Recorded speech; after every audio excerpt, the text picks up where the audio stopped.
একটি বিজ্ঞাপনের শুটিং করতে আমি আমার পরিচালক স্যারের সাথে কক্সবাজার গিয়েছিলাম।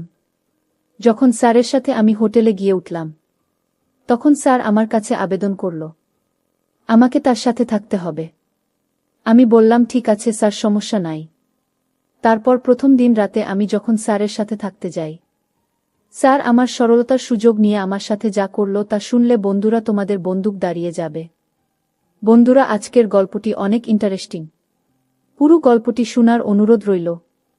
তবে গল্পটি শুরু করার পূর্বে বন্ধুরা, তোমাদের নিকট আমার বিশেষ অনুরোধ, তোমরা অবশ্যই আমার চ্যানেলটি সাবস্ক্রাইব করে আমাকে সাপোর্ট করবা। হ্যালো বন্ধুরা, আমি রোমেলা আক্তার রিমকি। আমার বর্তমান বয়স 24।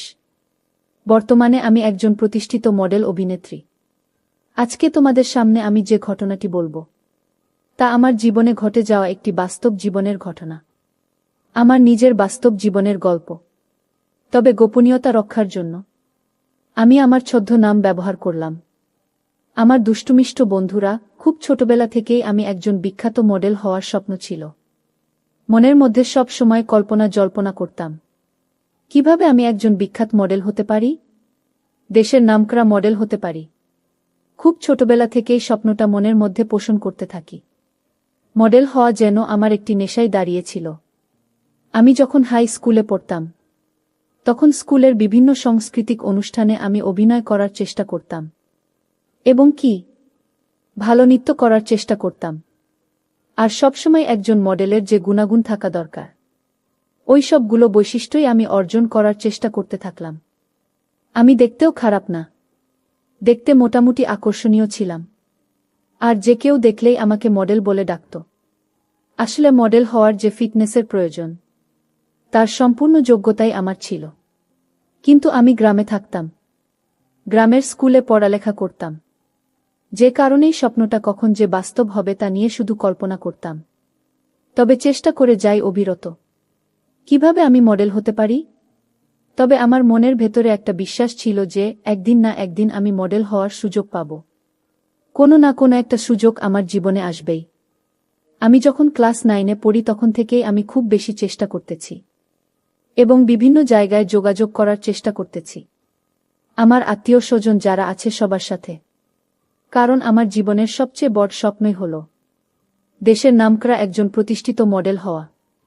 আমাকে সবাই চিনুক, আমাকে জানুক, আমার রূপ, আমার সৌন্দর্য, আমার লাবণ্য ছড়িয়ে পড়ুক গোটা পৃথিবী জুড়ে।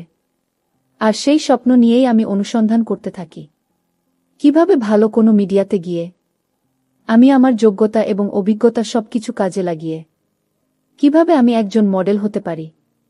আমি এসএসসি পরীক্ষা দেওয়ার পর বাবা আমাকে বলল, রোমেলা, তুই ঢাকা যা, তোর বোনের বাসা থেকে বেড়ায়া গা। বাবার কথা অনুযায়ী আমি ঢাকায় চলে গেলাম। বোনের বাসায় বসে বসে টিভি দেখছিলাম আর মনে মনে চিন্তা করছিলাম কিভাবে আমি মডেল হতে পারি। হঠাৎ আমার চোখের সামনে টেবিলের উপর একটি পত্রিকা দেখতে পেলাম। পত্রিকার পাতা উল্টাতে উল্টাতেই হঠাৎ আমার চোখে পড়ল একটি বিজ্ঞাপন, আর সেই বিজ্ঞাপনে লেখা মডেল আবশ্যক। বিজ্ঞাপনটা দেখেই মনটা ভালো হয়ে গেল। মনে মনে ভাবলাম, এই বুঝি জীবনের স্বপ্ন পূরণের সুযোগ পেয়ে গেলাম, মডেল হওয়ার সুযোগ পেয়ে গেলাম। বিজ্ঞাপনটি আমি খুব ভালোভাবে মনোযোগ সহকারে পড়লাম। বিজ্ঞাপনের যত প্রকার ক্রাইটেরিয়া বা শর্ত আছে, সবগুলোই মনে হচ্ছে আমার আছে। আমার শারীরিক ফিটনেস, গঠন এবং শিক্ষাগত যোগ্যতা, চেহারা সৌন্দর্য, কথাবার্তার দৃষ্টিভঙ্গি, কণ্ঠ এবং সর্বশেষে আমি পরিশ্রমে বটে। তার মানে বিজ্ঞাপনের সকল ক্রাইটেরিয়া অনুযায়ী আমি সেই মডেল হওয়ার যোগ্য। তারপর বিজ্ঞাপনে দেওয়া নাম্বার অনুযায়ী আমি ফোন করে বিষয়টা বোঝার চেষ্টা করলাম। ওই নাম্বারে ফোন দিলে একটি মেয়ে ফোন রিসিভ করে বলল, কি নাম আপনার? আমি বললাম রোমেলা। তারপর জিজ্ঞেস করল, বাড়ি কোথায়? আমি বললাম টাঙ্গাইল। তারপর জিজ্ঞেস করল, আপনি কি একজন মডেল হিসেবে কাজ করতে আগ্রহী? আমি বললাম, জি ম্যাডাম, আমার অনেক দিনের ইচ্ছা, আমার অনেক দিনের স্বপ্ন, একজন মডেল হব। তারপর মেয়েটি বলল, আচ্ছা ঠিক আছে, আমি তোমার বাড়ি, ঠিকানা, নাম, নাম্বার সবকিছু লিখে সিরিয়াল দিয়ে রেখেছি। আর তুমি সময় মতো চলে আসবা। তারপর মেয়েটি বলল, আমি স্যারের সাথে কথা দেখি তোমাকে একটা সুযোগ দেওয়া যায় কিনা। আমি বললাম, আচ্ছা ঠিক আছে ম্যাডাম। তারপর ম্যাডামকে সালাম দিয়ে ফোন রেখে দিলাম। দেখতে দেখতে আমার সেই মডেল এজেন্সিতে যাওয়ার দিন এসে গেল। মডেল এজেন্সিতে গিয়ে দেখি আমার মতো আরও অনেকেই বসে আছে। আমিও গেস্ট রুমে বসে রইলাম। আমরা আনুমানিক প্রায় 10 থেকে 12 জন ছিলাম। তবে তাদের মধ্যে মনে হচ্ছে আমি সবচেয়ে বেশি ফিটনেস। আর কেন জানি মনে হচ্ছে আমি সেখানে মডেল হিসেবে চান্স পেয়ে যাব। আর তারা দেশের নামকরা মডেল এজেন্সি। একবার যদি এখানে চান্স পেয়ে যাই, তাহলে আমার জীবনের মোড় ঘুরে যাবে, আমার স্বপ্ন সত্যি হতে যাবে। তাই আমি ভাবলাম, যে করেই হোক আমি স্যারকে রাজি করাতে হবে। এই মডেল এজেন্সিতে যেভাবে হোক অভিনয় করার সুযোগ পেতে হবে। এতে যদি আমার টাকা পয়সা বা আরও অন্যান্য কিছু আমাকে দিতে হয়, তাতেও আমি রাজি। এক কথায়, যে কোনো কিছুর মূল্যে আমি একজন প্রতিষ্ঠিত নামকরা মডেল হতে চাই। গেস্ট রুমে বসে মনের মধ্যে এইসব চিন্তা ঘুরপাক খাচ্ছিল। হঠাৎ আমার নাম আসলো। আমি স্যারের দরজায় গিয়ে স্যারকে সালাম দিলাম। স্যার আমার সালামের উত্তর দিল। আমি বললাম, স্যার আসতে পারি? স্যার বলল, জি আসুন। তারপর আমি ভিতরে প্রবেশ করলাম। তারপর স্যারকে বললাম, স্যার বসতে পারি? স্যার বলল, জি বসুন। তারপর স্যার আমাকে জিজ্ঞেস করল, তোমার নাম কি? আমি বললাম, আমার নাম রোমেলা। স্যার আমাকে বলল, বাহ, খুব সুন্দর, খুব মিষ্টি নাম তো তোমার। পড়ালেখা কতটুকু করেছ? আমি বললাম, স্যার এসএসসি পরীক্ষা দিয়েছি এই বছর। স্যার বলল, ভালো তো, তুমি অভিনয় কেমন পারো? এর আগে তোমার কি আর কোনো অভিনয় করার অভিজ্ঞতা আছে? আমি বললাম, স্যার আমি এর আগে কোনো মডেলিং এজেন্সিতে অভিনয় করিনি।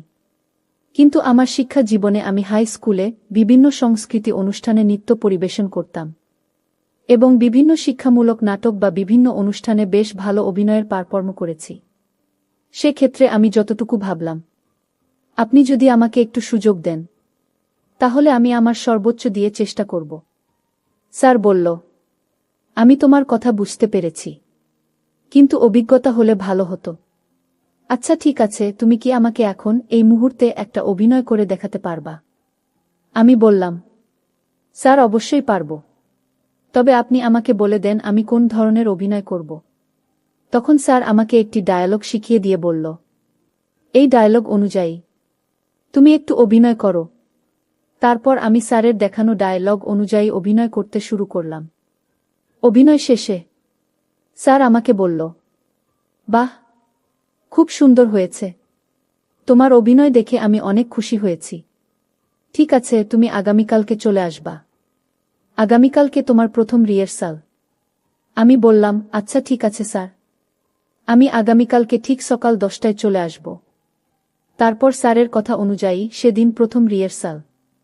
অর্থাৎ প্রথম স্যার আমাকে কিছু অভিনয়ের কলা কৌশল শেখাবে। এজন্য খুব আনন্দে খুব সুন্দর করে সেজে গুজে একবারে নিজেকে আকর্ষণীয়ভাবে তৈরি করলাম। তারপর স্যার যে রুমে আমাকে রিহার্সাল দেওয়াবে, সেই রুমে গিয়ে আমি বসে স্যারের জন্য অপেক্ষা করতে শুরু করলাম।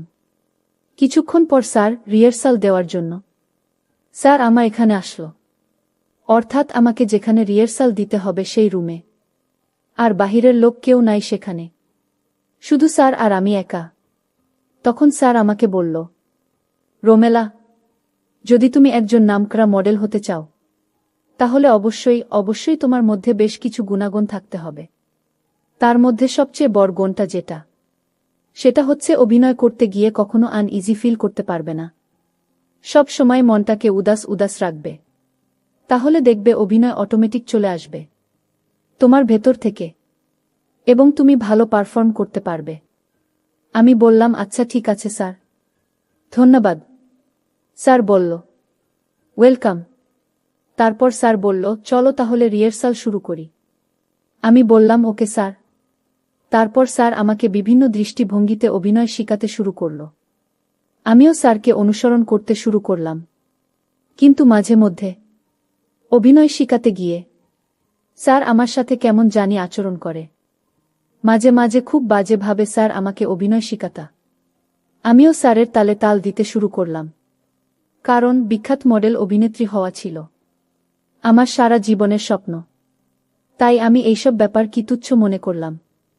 এইভাবে স্যারের সাথে আমি প্রায় 1 বছর অভিনয় শিখলাম। স্যারের সাথে 1 বছর অভিনয় শিখতে গিয়ে আমি একেবারে স্যারের সাথে ফ্রি হয়ে গেলাম। স্যারের যে কোনো বিষয় আমার সাথে শেয়ার করত, আমিও স্যারের সাথে শেয়ার করতাম। এক কথায় স্যার আর আমার মধ্যে একটা বন্ধুত্ব সম্পর্ক তৈরি হয়ে গেল। এবং বিভিন্ন সময় অভিনয় করতে গিয়ে তার আর আমার সাথে অনেক ভিন্ন রকম কিছু হতো। তখন আমি যদি উল্টা দিকে যাইতাম তাহলে স্যারের মন খারাপ করত। মনে মনে ভাবলাম, বিখ্যাত মডেল অভিনেত্রী হতে হলে স্যারকে এরকম সুযোগ সুবিধা দিতে হবে। মনে হয় এটাই নিয়ম, এটা ছাড়া সম্ভব না। কারণ স্যারকে খুশি না করলে স্যার আমাকে কখনো কোনো সুযোগ সুবিধা দেবে না। তারপরেও যতটুকু পারতাম স্যারকে খুশি করার চেষ্টা করতাম। প্রায় 1 বছর পর স্যার আমাকে বলল, রোমেলা, তোমার জন্য একটা অফার এসেছে। তুমি কি সেই অফারে কাজ করতে রাজি আছো? আমি বললাম, স্যার, কি অফার? স্যার বলল, রোমেলা, একটা নামকরা কোম্পানির মডেলের কাজ পেয়েছি। আমি চাচ্ছি সেই মডেলের কাজটা তোমাকে দিয়ে করাবো। আর এই জন্য তোমাকে একটা শর্ত পূরণ করতে হবে। তুমি কি রাজি? আমি বললাম, জি স্যার, আমি রাজি। এজন্য স্যার আমাকে যে কোনো সত্য আপনি বলবেন। সেই শর্ত পূরণ করতে রাজি। স্যার আমার উত্তর শুনে খুব খুশি হল। তারপর স্যার আমাকে বলল, তাহলে যে তোমাকে আমার সাথে 1 সপ্তাহের জন্য কক্সবাজার যেতে হবে। সেখানে বিজ্ঞাপনের লোকেশনটা খুব ভালো করে ট্র্যাক করতে হবে এবং তোমাকে জায়গা জায়গায় ঘুরে দেখাতে হবে এবং কিছু কলা কৌশল শেখাতে হবে যে কিভাবে বিজ্ঞাপনের শ্যুট করা হবে। আমি বললাম, কোনো সমস্যা নাই স্যার, আপনি যেদিনই বলবেন আমি সেদিনই যাব। তারপর স্যার আমাকে বলল, আচ্ছা ঠিক আছে, তাহলে আগামী কালকে তুমি তৈরি থেকো। আগামী কালকে আমরা কক্সবাজার যাচ্ছি। আমি বললাম, ঠিক আছে স্যার, আমি আগামীকালকে একেবারে রেডি হয়ে চলে আসব। তারপর স্যারের সাথে আমি চলে গেলাম। কক্সবাজার গিয়ে আমরা একটা ভিআইপি হোটেল ভাড়া নিলাম। কিন্তু আমার স্যারের সাথে প্রথম প্রথম থাকতে খুব অসুবিধা হচ্ছিল। আর তাছাড়া স্যারের সাথে তো আমার অনেক দিনের সম্পর্ক, একেবারেই ফ্রি, যে কারণে তেমন বেশি একটা ভয় ছিল না। কিন্তু স্যার আমার সাথে যে একেবারে এতটা খারাপই করবে সেটা আমার স্বপ্নে বাহিরে ছিল।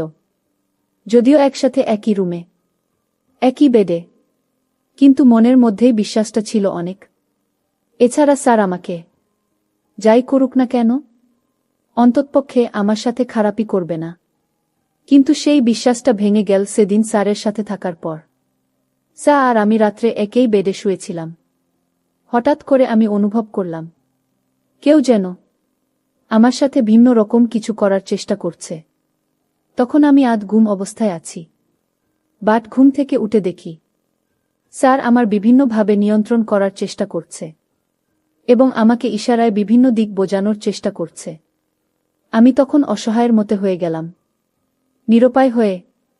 জীবনের স্বপ্ন পূরণ করতে গিয়ে জীবনের শ্রেষ্ঠ সম্পদ বিলিয়ে দিলাম স্যারের হাতে। স্যার তার সমস্ত ইমেজ দিয়ে আমার সব কিছু সেদিন নিজের ইচ্ছামতো কেড়ে নিয়েছিল, যার বিনিময়ে আমি হতে পেরেছিলাম দেশের একজন নামকরা মডেল অভিনেত্রী। পরিশেষে আমি তোমাদেরকে বলবো, বন্ধুরা, জীবনে চলার পথে, জীবন এগিয়ে নিয়ে যাওয়ার পথে বিভিন্ন বাধার সম্মুখীন হতে হয়। আমার জীবনে এরকম ধরনের বাধার সম্মুখীন হয়েছিলাম। কিন্তু দুঃখের ব্যাপার হলো, বন্ধুরা, আমিও এরকম ধরনের বাধার সম্মুখীন হয়েছিলাম, কিন্তু তাতে আমি বাঁচতে পারি নাই। সেটা আমার ব্যর্থতা। বন্ধুরা, তোমরা কখনো অতিরিক্ত আবেগী হইও না, কারণ এই আবেগেই আমার জীবনটাকে শেষ করে দিয়েছে। তোমরা অবশ্যই সবসময় তোমাদের নিজেদেরকে সংযত করার চেষ্টা করবে। আমার মতো অতিরিক্ত আবেগে, অতিরিক্ত আকাঙ্ক্ষার ফলে তোমরা তোমাদের শ্রেষ্ঠ সম্পদ হারিও না। অবশেষে তোমাদের স্বামী এবং তোমাদের আত্মীয় স্বজন সকলের কাছেই জবাবদিহিতা করতে হয়। আর সবচেয়ে বড় কথা হচ্ছে, তোমার যে একটা পিউরিটি ভাব সেটার থাকে না। অর্থাৎ এক কথায় তোমরা নিজের আপনজন ছাড়া নিজের সম্ভ্রম দিয়ে কাউকে বিশ্বাস করো না, তাহলে নিশ্চিতভাবে ধরে নিবে যে তোমাদের সবকিছুই হারাতে হবে, যা একটা নারীর শ্রেষ্ঠ সম্পদ। বন্ধুরা, আজকে এই পর্যন্তই। ভিডিওটি ভালো লাগলে একটি লাইক দিয়ে চ্যানেলটি সাবস্ক্রাইব করে আমাকে সাপোর্ট করবা। পরিশেষে তোমাদের সুস্বাস্থ্য কামনা করি। ভিডিওটি দেখার জন্য তোমাদের সকলকে অসংখ্য ধন্যবাদ।